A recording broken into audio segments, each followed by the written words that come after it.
어린이들에게 먼저 물어봅니다. 사면이 육지로 쌓이고 땅이 이렇게 우묵하게 들어가서 물이 괴어 있는 곳인데 연못이나 늪보다는 훨씬 넓고 깊은 곳을 무엇이라고 하는지 아십니까?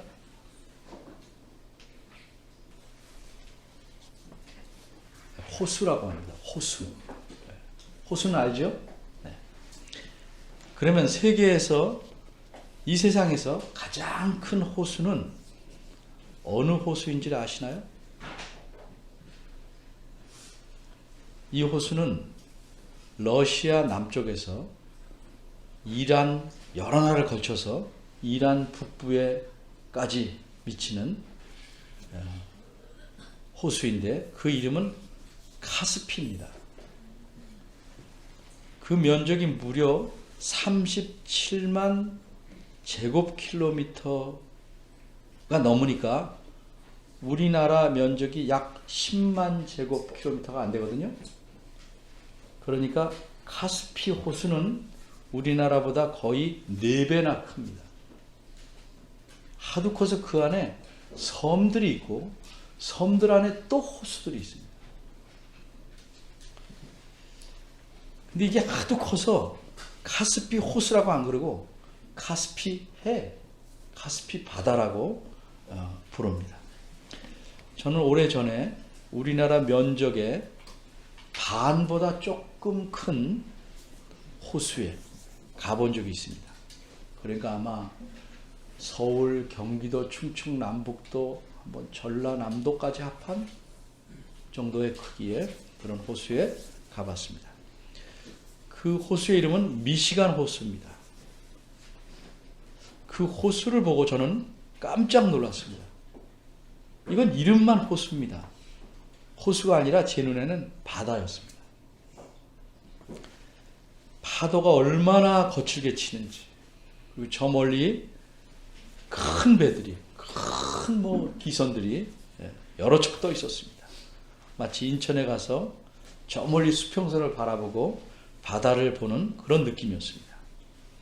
옛날 사람들이 큰 호수를 볼 때 느끼는 느낌이 아마 이럴 것이다, 이렇게 저는 생각합니다.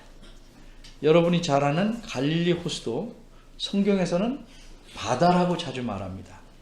왜냐하면 그 당시 사람들이 그 호수에 대해서 넓다고 느끼니까 바다라고 생각하였기 때문입니다. 오늘 본문에는 홍해가 나옵니다. 이것은 바닷물이 붉은 빛을 띠기 때문에 붙여진 이름입니다. 옛날 사람들은 이 홍해를 갈대 바다라고 했습니다. 바닷물 자체가 붉기 때문이 아니고 바닷속에 있는 그 식물들, 갈대와 같이 생긴 식물들이 많이 있었기 때문입니다. 그런데 이 식물들이 붉은 색깔을 띠기 때문에 바닷물이 붉게 보였고, 그래서 홍해라는 이름이 붙은 것입니다. 그런데 이 홍해는 엄밀히 말하면 바다가 아닙니다. 카스피해나 미시간 호수처럼 호수였습니다. 그런데 옛사람들의 눈에는 엄청나게 큰 호수였기 때문에 바다라고 부른 것입니다. 이제 오늘 본문을 보겠습니다. 오늘 본문은 간단합니다. 이렇게 말씀합니다. 믿음으로 저희가 홍해를 육지같이 건넜으나 애굽 사람들은 이것을 시험하다가 빠져 죽었다. 여기서 저희는 이스라엘 백성들입니다. 그러니까 본문은 간단히 말하자면 이스라엘 백성은 홍해를 건넜지만 애굽 사람들은 빠져 죽었다 하는 말씀입니다. 어째서 똑같은 바닷길을 건너갔는데 이스라엘 백성들은 끝까지 건너갔고 애굽 사람들은 모두 다 빠져 죽었을까? 그 이유는 무엇일까? 우리말 성경을 보면 시험하다가 빠져 죽었다 이렇게 말씀합니다. 그러면 그 사람들이 하나님을 시험하였기 때문일까? 오늘 본문을 보면 이스라엘 백성도 나오고 애굽 사람이 나오고 또 믿음과 시험이라는 표현이 나오기에 여기서 말하는 시험이 믿음하고 반대되는 어떤 것, 그런 것을 말하는 것처럼 보입니다.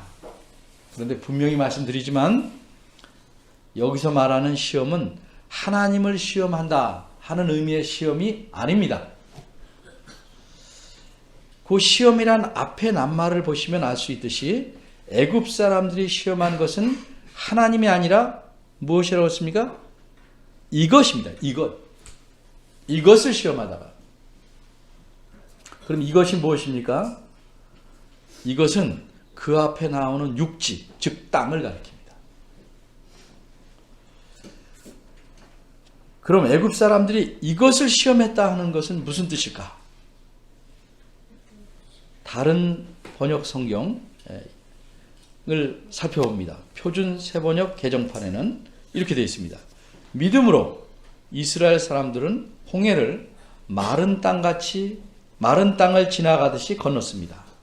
그러나 이집트 사람들은 그렇게 해보다가 빠져 죽었습니다. 그러니까 오늘 말씀은 애굽 사람들도 이스라엘 백성들처럼 바다를 건너보려고 시도했으나 건너지 못하고 빠져 죽었다는 의미입니다. 애굽 사람은 건너려고 시도하다 죽었지만 이게 시험했다는 말입니다. 이스라엘 백성들은 바다를 건넜다는 의미입니다. 그런데 어떻게 그럴 수 있었을까? 그것은 한마디로 믿음으로 라고 본문이 강조합니다.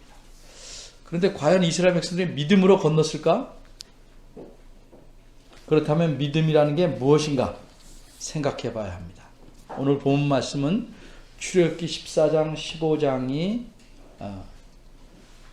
배경이 되는 말씀입니다. 따라서 배경이 되는 말씀에서 이스라엘 백성이 어떤 상태였는지 다음에 두 가지를 먼저 생각해 보려고 합니다. 첫째는 바다를 건너기 전에 이스라엘 백성은 어떠했는가? 바다를 두 번째 건너던 때에 이스라엘 백성은 어떠했는가? 첫 번째입니다. 바다를 건너기 전에 이스라엘 백성은 어떠했습니까?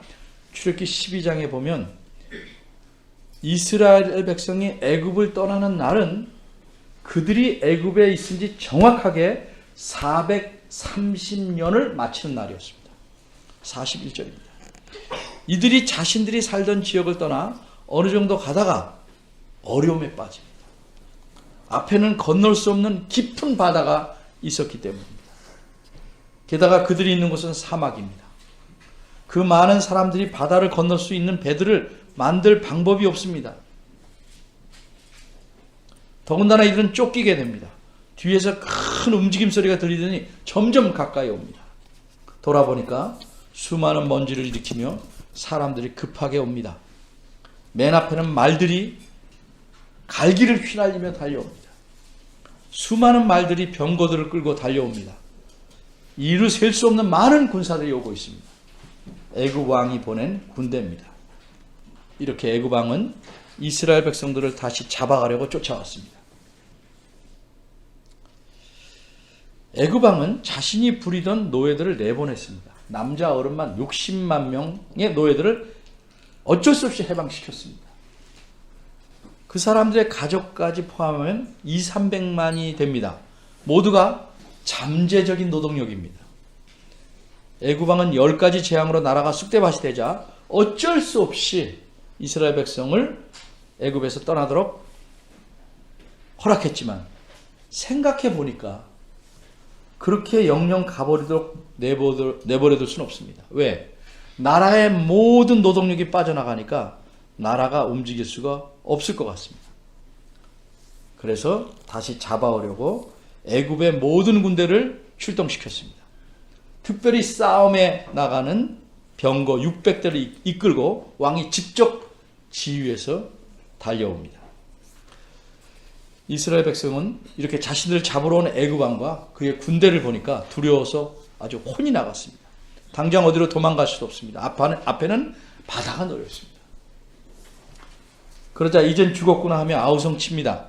자신들의 지도자 모세를 원망합니다. 그러면서 이렇게 말합니다. 정말 우리가 들어도 기가 막힙니다.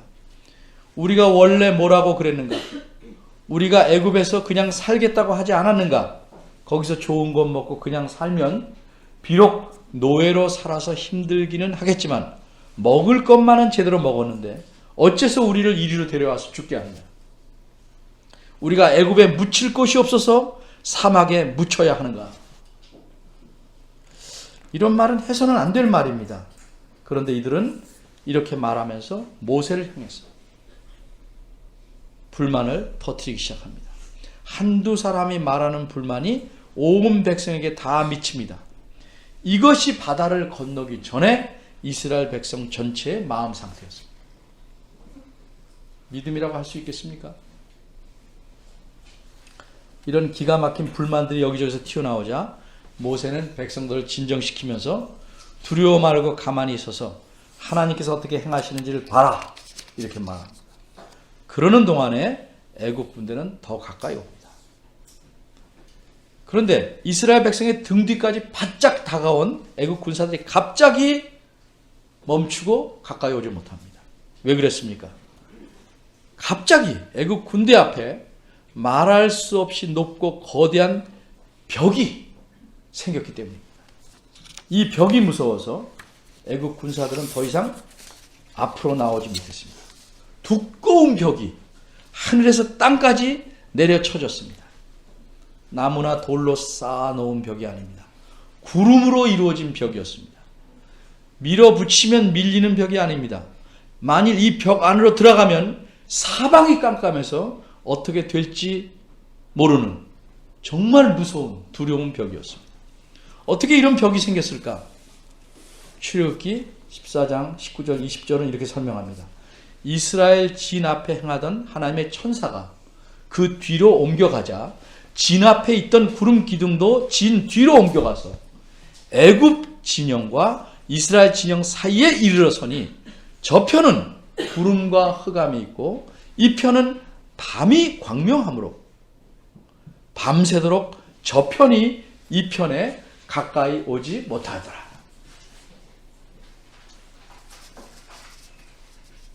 두 번째입니다. 그러면 바다를 건너던 때에 이스라엘 백성은 어떠합니까? 애굽 군사들이 더 이상 가까이 오지 못하게 하나님께서 암흑의 구름벽을 들이우신 그 밤부터 새벽까지 이스라엘 백성 앞에 있던 홍해 바다의 물이 갈라지기 시작합니다. 그래서 이스라엘 백성들 앞에서 바닷길이 열리기 시작합니다. 어떻게 열리기 시작하였습니까? 표준 세번역 개정판을 보면 14장 21절 22절에 이렇게 설명합니다. 모세가 바다 위로 팔을 내밀었다. 주님께서 밤새도록 강한 동풍으로 바닷물을 뒤로 밀어내시니 바다가 말라서 바닥이 드러났다. 바닷물이 갈라지고 이스라엘 자손은 바다 한가운데로 마른 땅을 밟으며 지나갔다. 물이 좌우에서 그들을 가리는 벽이 되었다. 그런데 그 다음 장인 출애굽기 15장 8절에서는 이 사실을 이렇게 말합니다. 주님의 콧김에 물이 쌓이고 파도가 언덕같이 일어나고 큰 물이 바닷 가운데 엉기나이다. 저는 어릴 때 이런 장난을 해본 적이 있습니다. 입으로 촛불을 끄는 것이 아니고 코에서 이렇게 한쪽을 막고 숨을 내쉬어서 콧김으로 촛불을 꺼보려고 했습니다. 근데 무척 힘듭니다. 이 촛불에다가 코를 아주 바짝 들이대고 한쪽 코를 막고 코가 나올 정도로 세게 불어야 겨우 촛불을 끌 수 있었습니다. 사람의 콧김이라는 것은 이 정도의 힘밖에 없습니다. 사람이 힘을 사용한다고 할 때 아마도 가장 그 힘이 약한 게 콧김입니다. 그러나 모든 사람이 온 힘을 다해서 밀어본다고 한들 바닷물을 뒤로 물러나게 할 수 있겠습니까? 그런데 하나님께서는 비유하자면 콧김만으로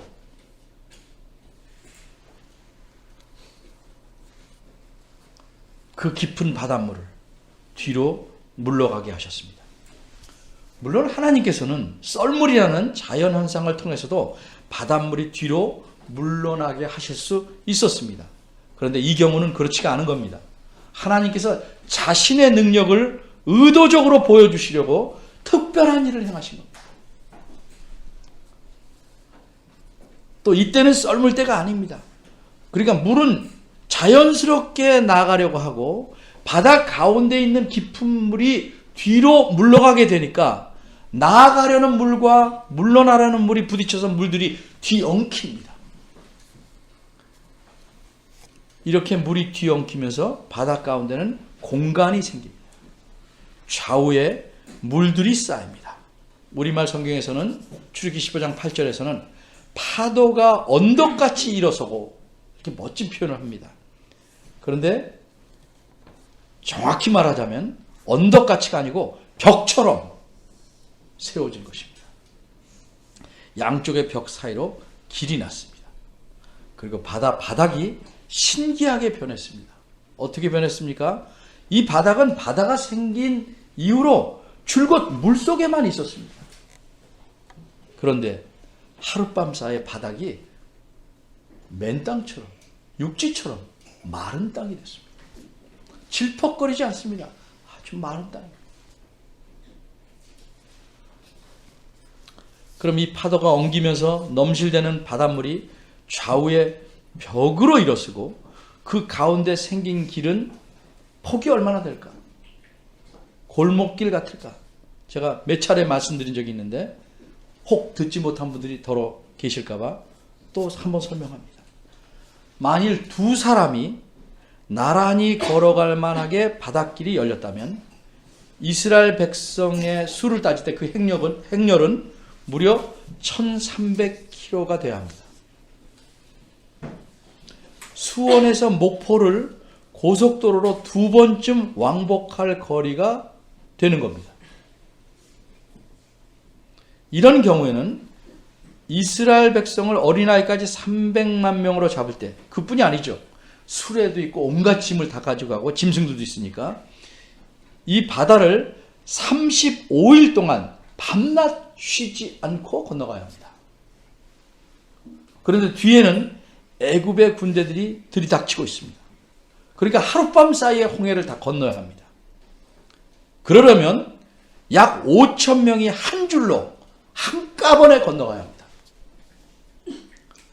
제가 살펴본 책을 보면 계산상 적어도 바다 사이로 난 길의 폭은 한 사람의 거리를 완전히 어깨를 밀착하고 건너는 건 아니니까 1m로 잡을 때 5km가 되어야 합니다. 그래야 5천 명이 한꺼번에 건너갈 수 있습니다. 여러분 생각해 보십시오. 여기서 5km면 성균관대역까지 가는 거리입니다. 바닷길의 폭이 엄청나게 광활하게 열린 겁니다. 세상에 어떤 신이 바닷길을, 그것도 그 폭이 5km가 되도록 넓게 열어놓을 수 있으십니까? 세상을 지으신 창조주 하나님이 아니고서는 아무도 그런 일을 할 수가 없습니다. 그런데 하나님께서 일을 하느라고 얼굴에서 땀을 비오듯 쏟으시며 팔과 다리의 모든 근육을 다 써서 낑낑대면서 바닷물을 밀어내셔서 만든 게 아닙니다. 하나님께서는 간단하게 콧김을 불어서 콧김으로 이 넓고 넓은 길을 바다 가운데 만드셨습니다. 이렇게 하나님께서 자기 백성을 위해 만드신 이 바닷길로 이스라엘 백성이 들어섰습니다. 근데 이렇게 엄청난 물벽 사이로 들어설 때, 거기서 걸어갈 때 마음이 어떻겠습니까? 여러분 텔레비전에서 이런 장면을 보셨을 겁니다. 새로 만든 둥근 그 원에 불이 막 붙어서 활활 타고 있습니다. 그 가운데만 불길이 좀 미치지 않습니다. 그 사이로 개가 뛰어넘으면 사람들이 박수를 칩니다.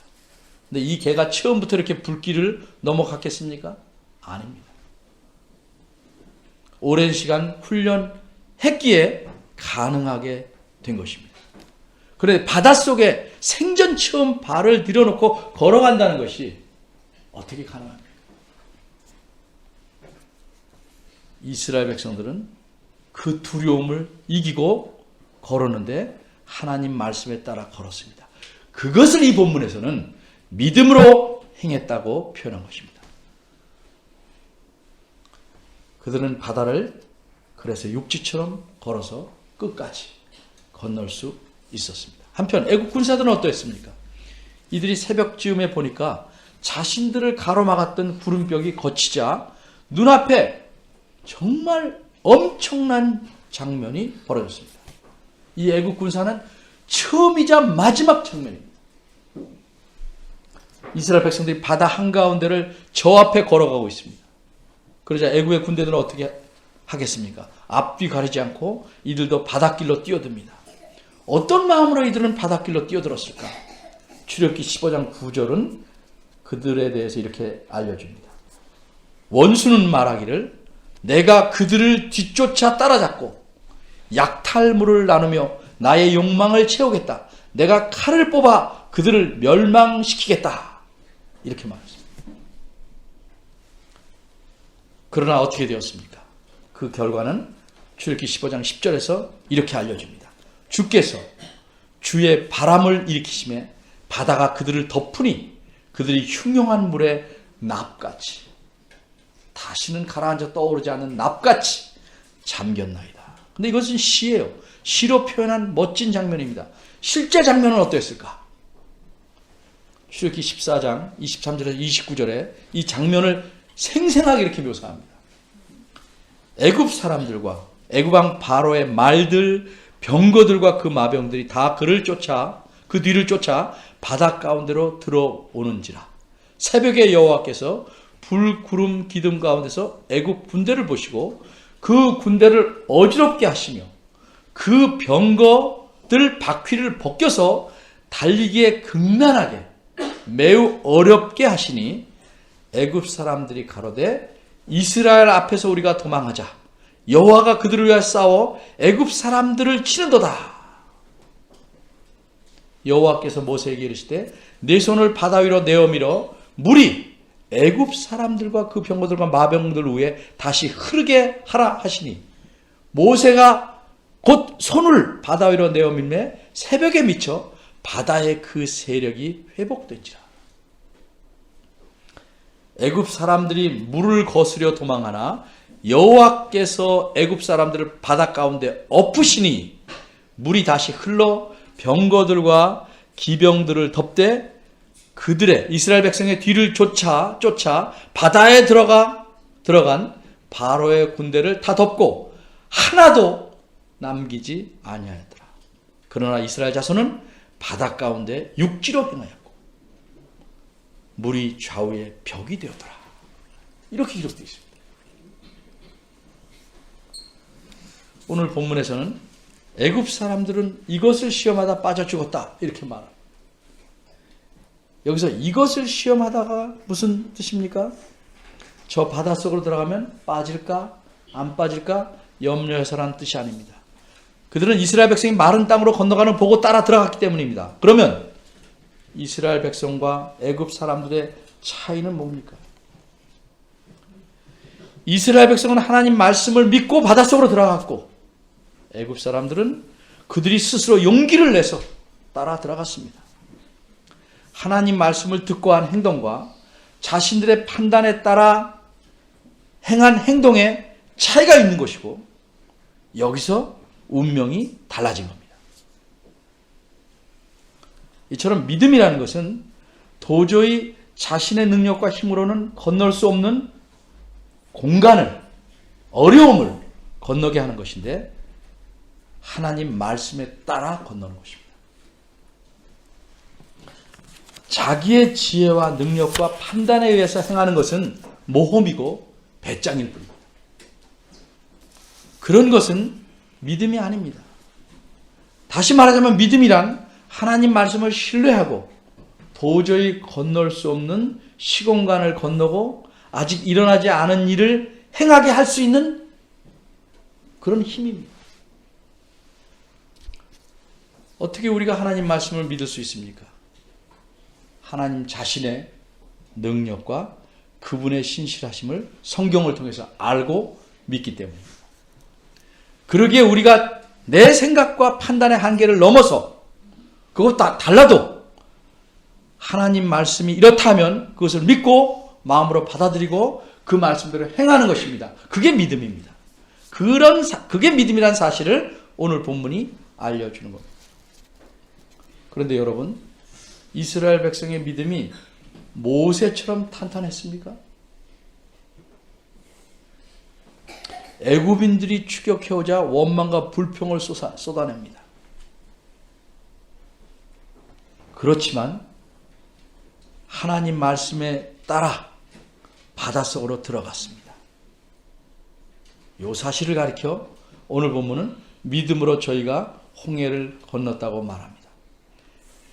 성숙하면 어떤 어려움 앞에서도 흔들리지 않겠지만 많은 사람이 다 아브라함, 모세 같지 않습니다.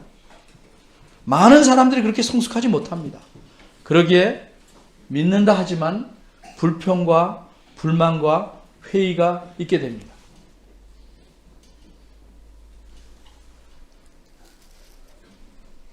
그래도 우리가 하나님 말씀에 따라 행하면 하나님께서는 그것을 믿음으로 여겨주십니다. 믿음이 완벽하고 흠이 없어야만 믿음으로 쳐주시는 게 아니고 하나님 말씀에 순종하면, 따라 행하면 그것을 믿음으로 여겨주십니다. 하나님께서는 조금도 흔들림 없는 커다란 믿음, 성숙한 믿음만을 믿음으로 인정하시는 것이 아니고 삶의 가벼운 바람에 흔들릴지라도, 일상생활에 무수히 흔들릴지라도 하나님 말씀에 따라 행하면 그것을 믿음으로 여겨주십니다. 그래서 소망이 있는 겁니다.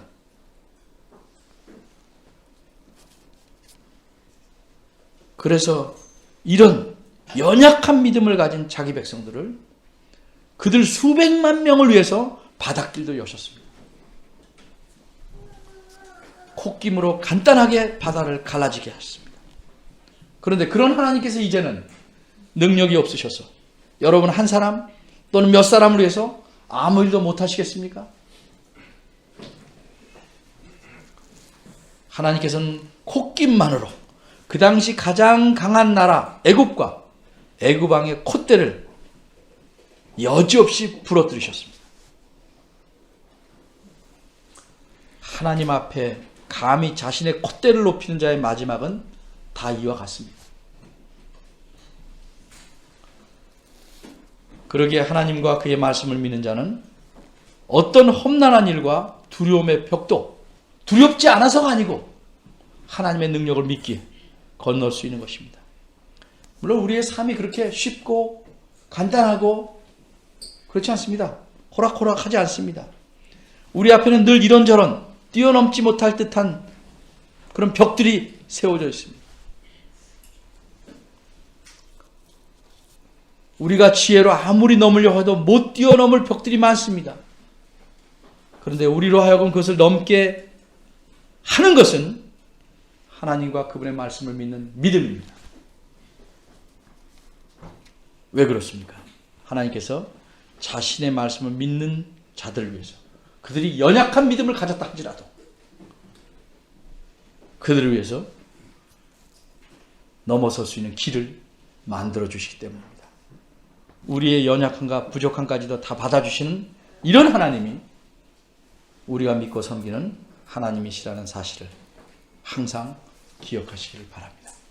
기도하겠습니다.